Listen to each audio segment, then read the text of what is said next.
Hello students, good morning. Now welcome in our English class. Student, today we shall discuss two more pages which are left from this unit.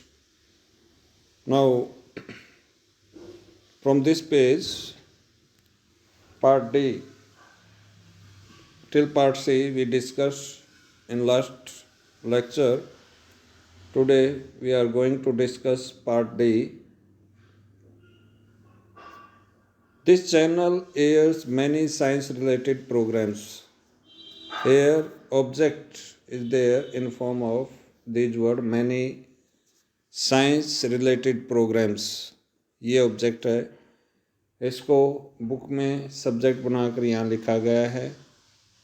उसके बाद ये देखिए verb है years और ये present indefinite में है, air के साथ एस ऐड है। और प्रेजेंट इंडेफिनिट में हम पैसिव में क्या यूज करते हैं, is M R plus V third.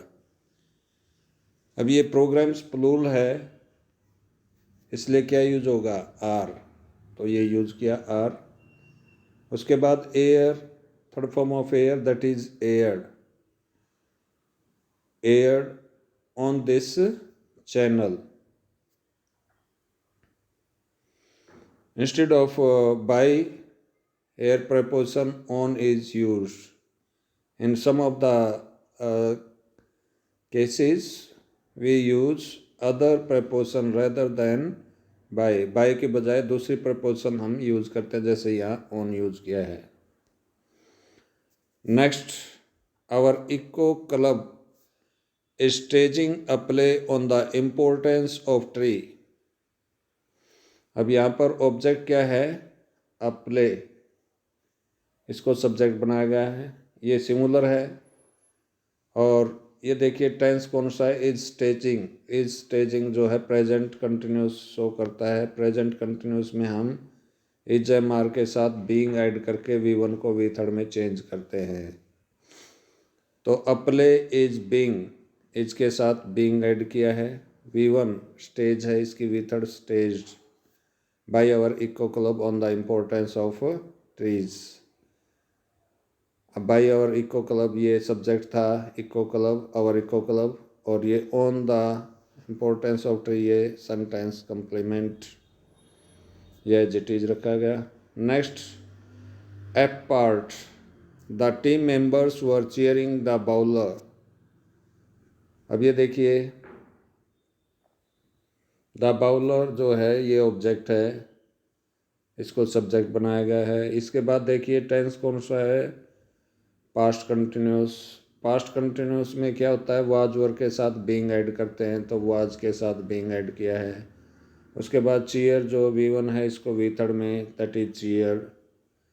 उसके बाद बाय द टीम मेंबर्स, ये सब्जेक्ट था, इसको ऑब्जेक्ट यहाँ बनाया गया है। तो इस तरह से चेंज हुआ। नेक्स्ट सेंटेंस देखिए, somebody has eaten my lunch.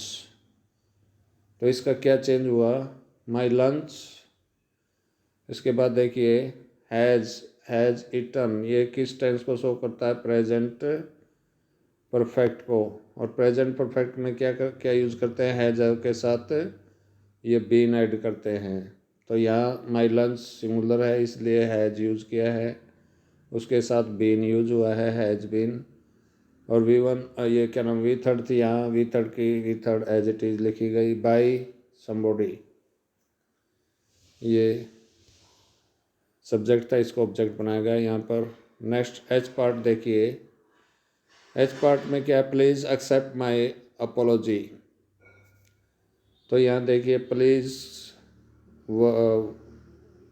Word है, it shows that request has been done, ये शो करता है कि रिक्वेस्ट की गई है। तो क्या यूज हुआ, you are requested to accept my apology.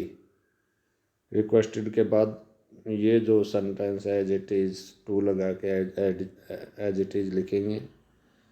Next है, may God bless you with happiness. अब इसमें पैसे में क्या हो जाएगा, मे यू, अब क्या नाम है, मॉडल के साथ बी ऐड करते हैं तो बी ऐड किया। May you be V1 bless, bless की V third blessed by God with happiness. तो ये था passive construction. Next, can anyone buy dreams, इसको पैसिव में चेंज करना है। Can anyone buy dreams, तो कैन के बाद ड्रीम्स ऑब्जेक्ट को सब्जेक्ट बनाया गया है यहाँ पर ड्रीम्स। उसके बाद आपको पता ही है मॉडल के बाद बी ऐड करते हैं, पैसिव में बी ऐड किया। उसके बाद बाई जो वर्ब V1 है इसको V3 में चेंज किया, that is bought. Can dreams be bought by anyone, और उसके बाद ये क्वेश्चन मार्क पहले ही बुक में दिया है। इंटरोगेटिव सेंटेंस था, इसको पैसिव में भी हम इंटरोगेटिव ही रखेंगे। नेक्स्ट है we should reward the best performer. अब ये देखिए, we should reward the best performer, ये सेंटेंस है, ये भी जो है मॉडल रिलेटेड सेंटेंस है, इसमें मॉडल के साथ भी ऐड करते हैं। द बेस्ट परफॉर्मर जो है ये ऑब्जेक्ट है, इसको पहले ही सब्जेक्ट बनाया है बुक के अंदर। उसके बाद modal should as it is रखा, उसके बाद मॉडल के बाद बी ऐड किया, बी ऐड कर दिया। उसके बाद V1 रिवार्ड, इसकी V3 रिवार्डेड बाई, वी को बदला अस में, बाई अस। नेक्स्ट है let Ravi take up responsibility, इसका क्या हो जाएगा, लेट के बाद ऑब्जेक्ट है द रिस्पॉन्सिबिलिटी, उसको एज इट इज लिखा, लेट द रिस्पॉन्सिबिलिटी। उसके बाद बी ऐड किया, बी। उसके बाद टेक, V1 है, इसकी V3 taken, let responsibility be taken up by Ravi, तो यहाँ पर ये रवि लिखा हुआ है। नेक्स्ट है submit the assignment by Tuesday, तो क्या है, द असाइनमेंट ये ऑब्जेक्ट था। उसके बाद मॉडल की हेल्प ली मस्ट, और फिर ऐड किया B, must be submitted, V1 को V3 में सबमिटेड बाय ट्यूसडे। नेक्स्ट है my father had already received my report card. अब माय रिपोर्ट कार्ड ऑब्जेक्ट है, इसको बुक में सब्जेक्ट बनाया गया है। ये सेंटेंस है पास्ट परफेक्ट, यहाँ से पता चलता है। तो पास्ट परफेक्ट में हेड के साथ क्या यूज करते हैं, बीन, तो यहाँ बीन ऐड किया हुआ है, हैड ऑलरेडी बीन। रिसीव्ड जो V3 थी इसको एज इट इज़ रिसीव्ड लिखा है। और उसके बाद by, received by my father, ये जो है सब्जेक्ट था, इसको ऑब्जेक्ट बनाया गया बाई ऐड करके, प्रीपोजिशन बाई माई फादर। तो ये था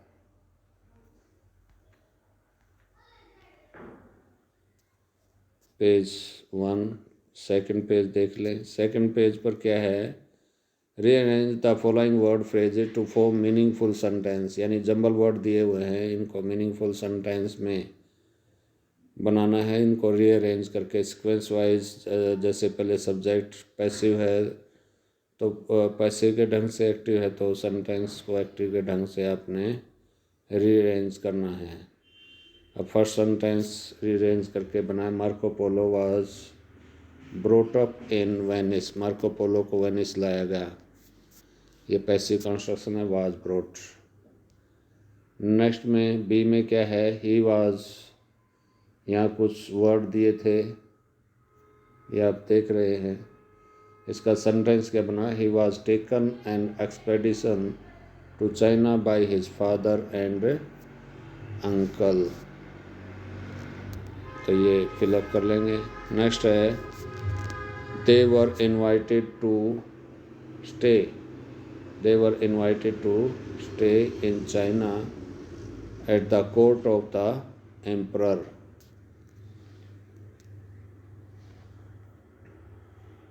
तो इस तरह से ये फिलअप करेंगे। वर इन्वाइटेड, वाज टेकन, ये पैसिव कंस्ट्रक्शन शो करता है, तो इसका मतलब ये है कि सेंटेंस ज़्यादातर पैसिव में है।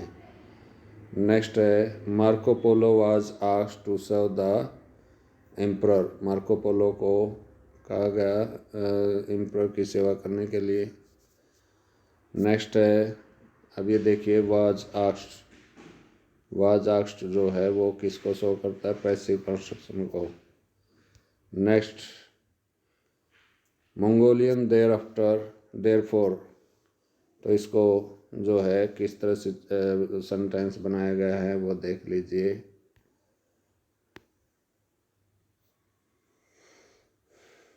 देयरफॉर ही स्पीक्स टू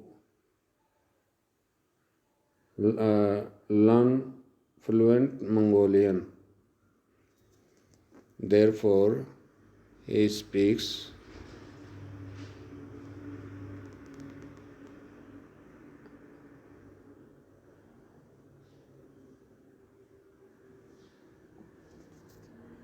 इसमें थोड़ा सा बदलाव करें, थोड़ा सा मिस्टेक है यहाँ पर। अब ये देखिए, ये वर्ड यहाँ पर लिखे आप और ये यहाँ पर। Therefore he learned to speak fluent Mongolian। अब ऐसा क्यों है? क्योंकि टू के बाद कभी V2 नहीं आती और यहाँ थर्ड पर्सन सिंगुलर है ही, उसके बाद कभी V1 यूज नहीं होती। ये अगर SEIS होता फिर तो हम कर सकते थे, यहाँ स्पीक्स अगर होता तो फिर तो ही के साथ यूज कर सकते थे। तो ये थोड़ा सा आपको चेंज करना पड़ेगा। Here is a mistake in this sentence.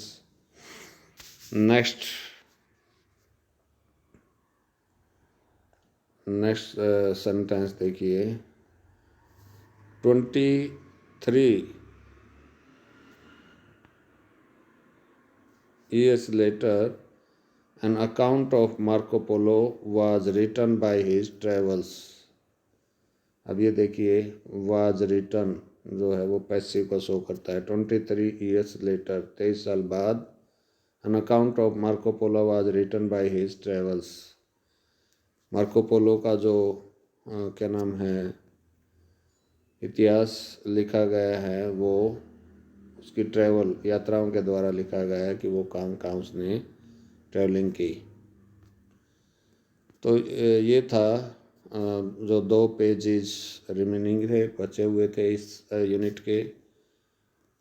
You have to fill up all these pages and I hope that you will fill up these pages and prepare yourself for final exam. Okay, thank you.